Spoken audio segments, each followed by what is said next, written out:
Bonjour tout le monde. Que Dieu soit béni dans vos cœurs. Soyez en paix. Soyez dans la joie du Seigneur. Car vous êtes dans sa maison et dans sa présence. Et maintenant, il plaît au Seigneur Jésus-Christ que je représente de vous apporter sa parole. Une parole de consolation, d'amour, de paix, de restauration.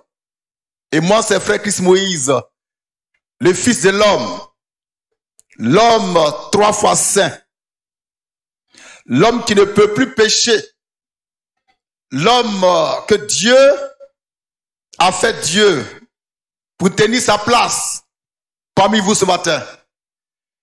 Nous bénissons Jésus parce qu'il est merveilleux. Sa parole est vivante. Sa parole est la vérité absolue. Mais la Bible que nous aimons tant n'est pas la parole de Dieu. Parce que là-dedans, il y a des erreurs et des contradictions, des incohérences. Il y a aussi ce qui est vrai.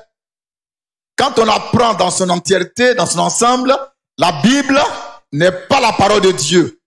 Et ce matin, j'ai l'insigne honneur de parler au nom du Seigneur Jésus-Christ, de sa part, et de vous montrer que la doctrine des apôtres n'est pas aussi parfaite que ça.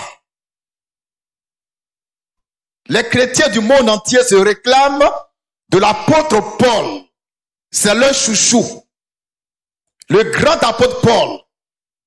Et ils ont fondé leur foi sur ce qu'ils appellent eux-mêmes la doctrine des apôtres. Cette doctrine, en fait, c'est celle de Paul. Parce que dans la pensée du christianisme, c'est Paul le plus grand apôtre. Mais je veux apporter la preuve formelle, indiscutable, incontestable, tangible, irréfutable, que l'apôtre Paul a fait des erreurs. Le grand apôtre Paul, le chouchou des chrétiens, a fait des erreurs. Son message n'est pas aussi parfait que ça. Son évangile n'est pas aussi parfait que ça. Et nous, à la Manne fraîche, nous en avons la preuve. Cette preuve-là, ce matin, je vais la partager avec vous. Maintenant, je demande aux âmes sensibles de se déconnecter avant que nous n'entrions en eau profonde. Que les chrétiens se déconnectent. Car je voudrais m'adresser au Fils de Dieu et non aux chrétiens. Ça peut aller? Si quelqu'un dans la salle est chrétien, il est temps de débarrasser le plancher avant que ça ne commence à saigner. Parce que ça va saigner. La vérité fait saigner. La vérité, ça fait mal. La vérité, les gens n'aiment pas ça. Les gens préfèrent le mensonge à la vérité. Et c'est l'esprit du monde aujourd'hui. Les gens préfèrent ce qui est faux à ce qui est vrai. C'est l'esprit qui anime le monde aujourd'hui. Le faux gagne du terrain. Le vrai est là, mais c'est comme si c'est pas vrai. Et les chrétiens sont dans le faux. Tous les chrétiens, sans aucune exception, sont dans le faux.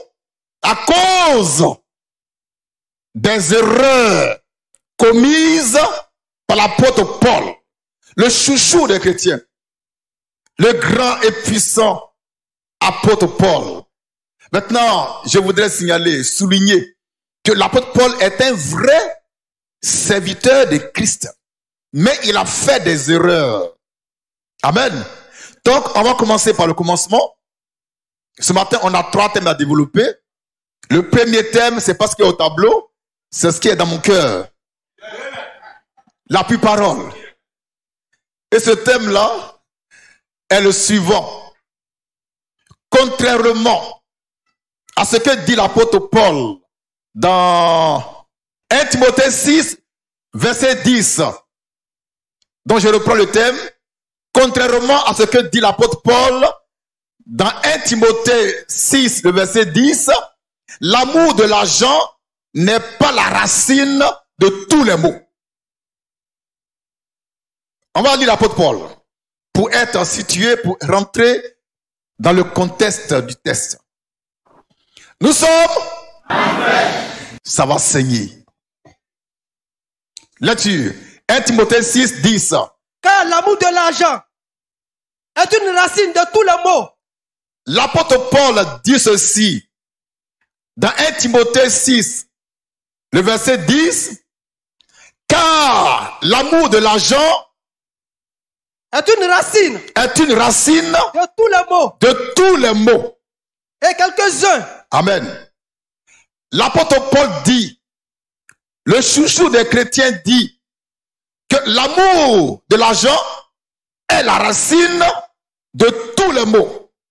Ou bien, l'amour de l'argent est une racine de tous les maux. C'est la même chose. Maintenant, moi, je ne suis pas d'accord avec l'apôtre Paul, qui a menti ici, là. Il n'a pas dit la vérité. Ce qu'il a dit est faux. C'est faux parce que l'amour de l'argent n'est pas la racine de tous les maux. L'amour de l'argent ne sera jamais la racine de tous les maux. Maintenant, je vais vous dire ce qui est la racine de tous les maux. Les mots là, c'est quoi? C'est quoi les mots que vous connaissez? Pêle-mêle, hein? On y va. On y va. Le viol, oui. La pauvreté, oui. Le meurtre, oui. Allez-y.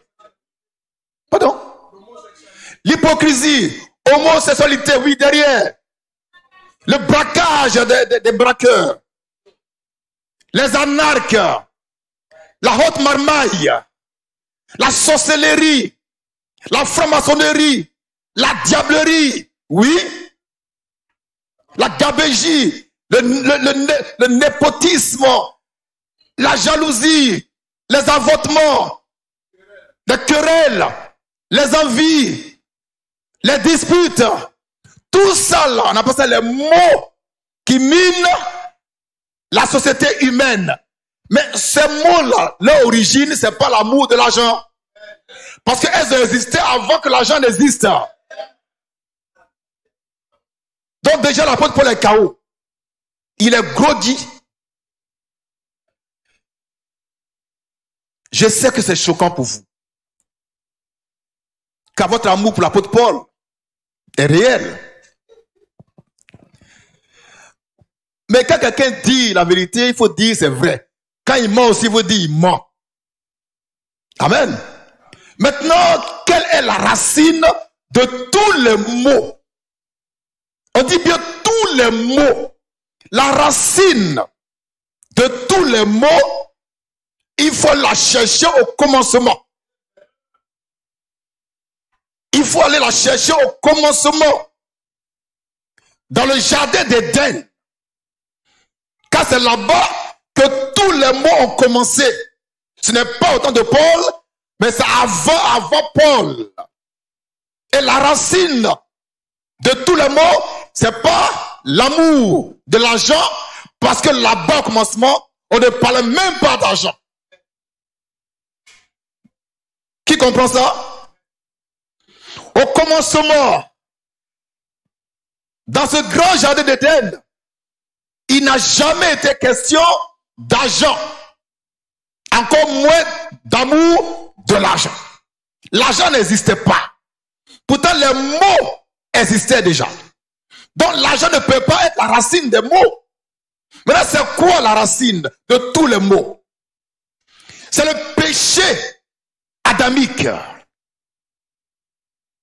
C'est la désobéissance d'Adam et Ève qui ont donné naissance à tous les maux dont nous souffrons aujourd'hui encore. Et je vais prouver ça par la parole du Seigneur. Amen. Tous les maux viennent du péché adamique qui a été commis dans le jardin d'Éden. En ce temps-là, on ne parlait pas d'argent. En ce temps-là, il y a eu péché, désobéissance, incrédulité dans le jardin d'Éden. C'est ce péché-là, cette incrédulité, cette désobéissance qui sont ou qui est, ça dépend, la racine de tous les maux. Donc, ce que Paul a dit dans 1 Timothée 6, 10 n'est pas vrai. Je suis désolé, mais ce n'est pas vrai. Mais je ne dis pas que Paul est un faux apôtre. C'est un vrai apôtre qui a fait du faux. C'est un vrai apôtre qui a fait du faux. Il s'est trompé. Car ce jour-là, quand il écrivait ça, il n'était pas sous l'onction de Dieu. Il n'était pas inspiré. C'est sa chair qui a dit ça. Mais pourtant, Paul était un authentique apôtre du Seigneur. Un grand homme de Dieu qui a ébloui la chrétienté par ses miracles extraordinaires et par ses écrits où on décèle, on trouve du faux. La manne fraîche a une mission de restitution de la vérité. La manne fraîche est venue pour rétablir la vérité et perfectionner les saints. Et ce matin, je rends parfait ce que Paul a écrit dans le faux. Je corrige Paul. Car ici, ce matin, se tient quelqu'un qui est plus grand que Paul. Christ Moïse, le Fils de l'homme. Paul, il est mort. Et moi, je suis en vie. Donc, forcément, je suis plus grand que lui. Ça peut aller? Donc, je reprends, je résume. La racine de tous les maux, ce n'est pas l'amour de l'argent, comme le dit Paul, c'est plutôt le péché d'Adam. Le péché qui a été commis dans le jardin d'Éden. La désobéissance, l'incrédulité, c'est ça qui est la racine de tous les maux dont souffre l'humanité aujourd'hui.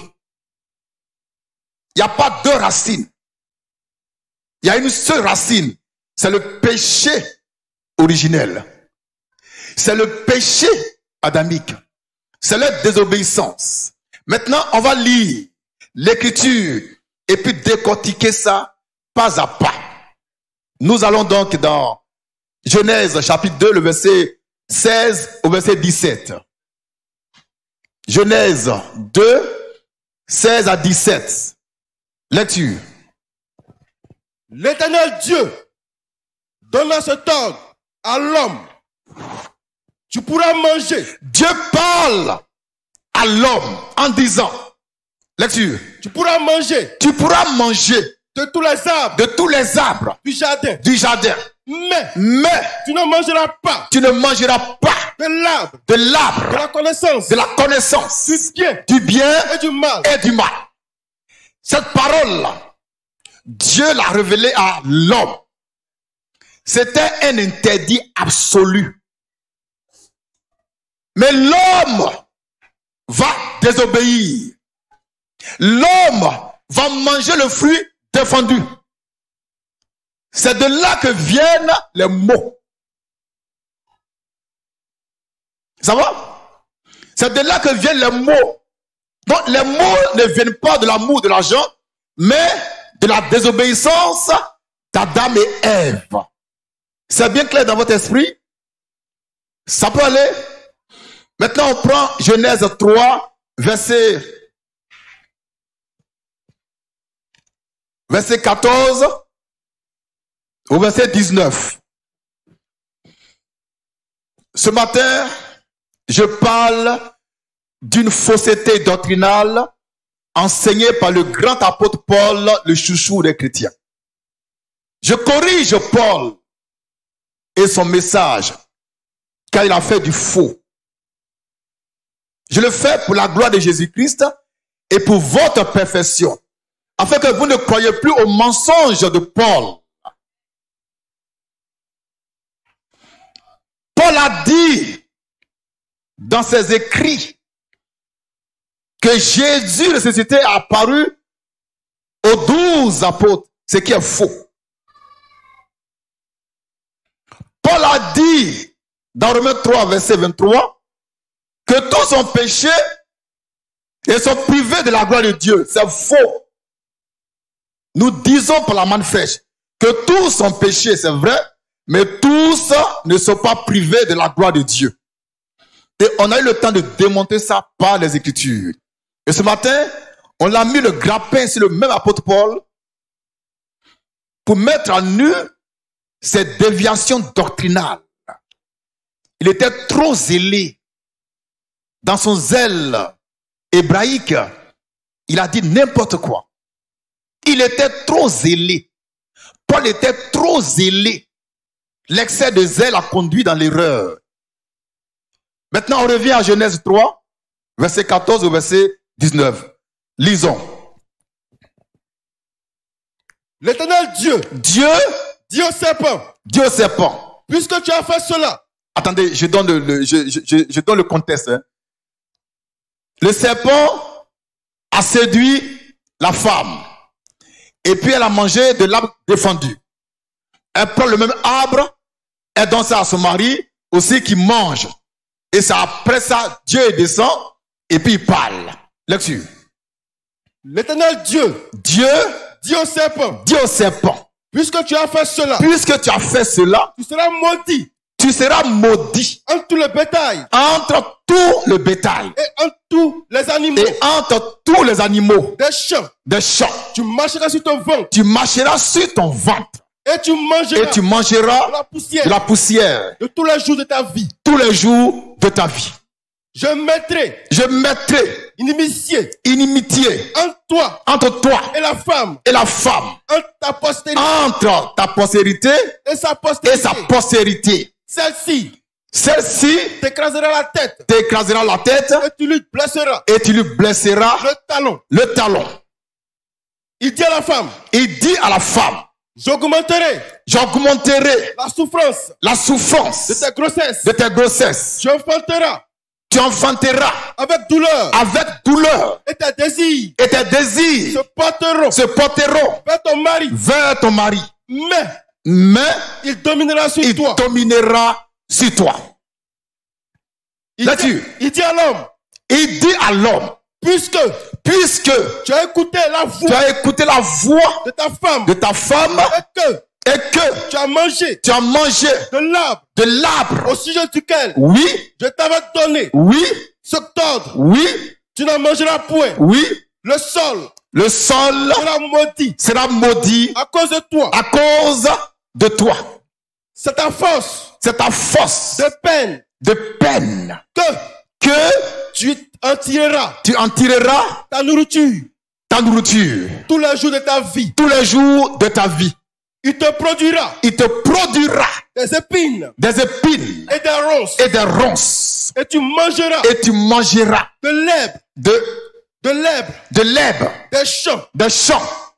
C'est la sueur de ton front, de ton front et ton visage que tu mangeras du pain jusqu'à ce que tu retournes dans la terre d'où tu as été tiré, car tu es poussière, et tu vas retourner dans la poussière.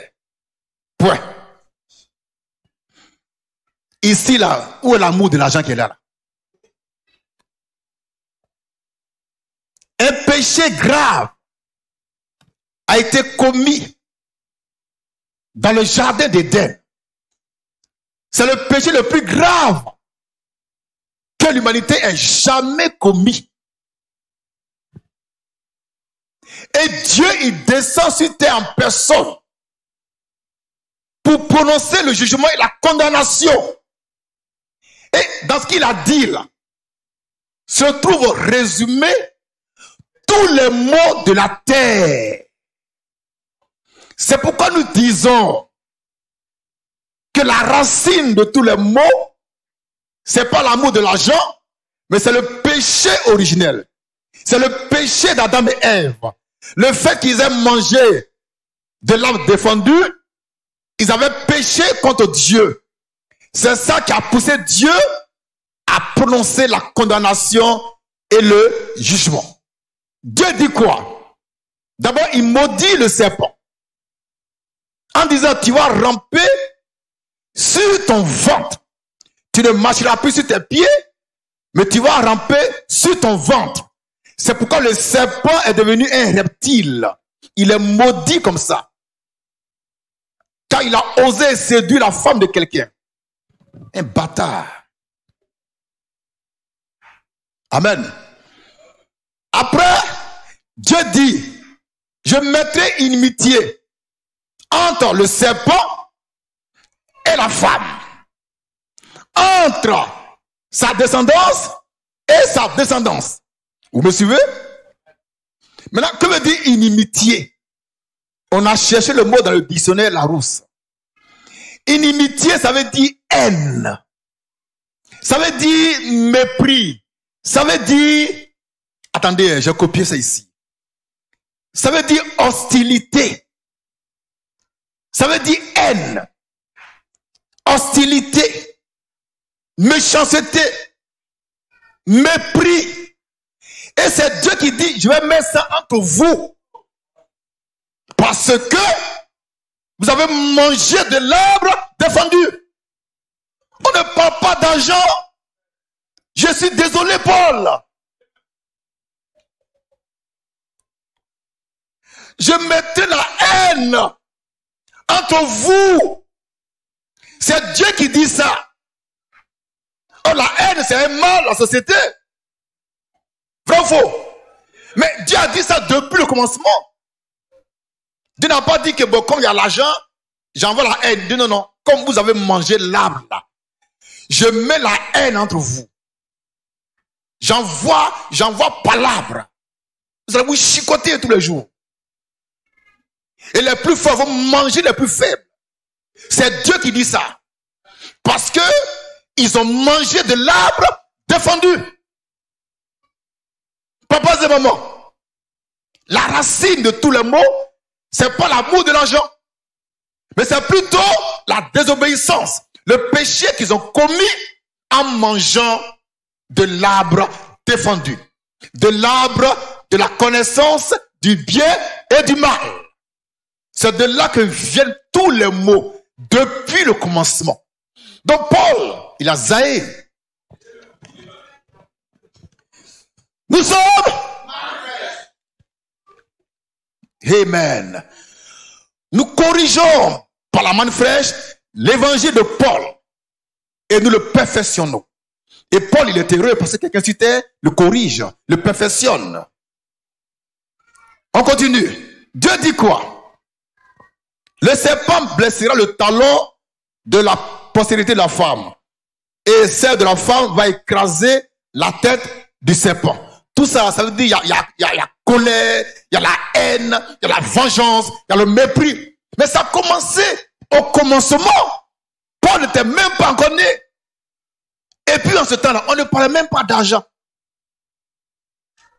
Donc Paul, qui t'a révélé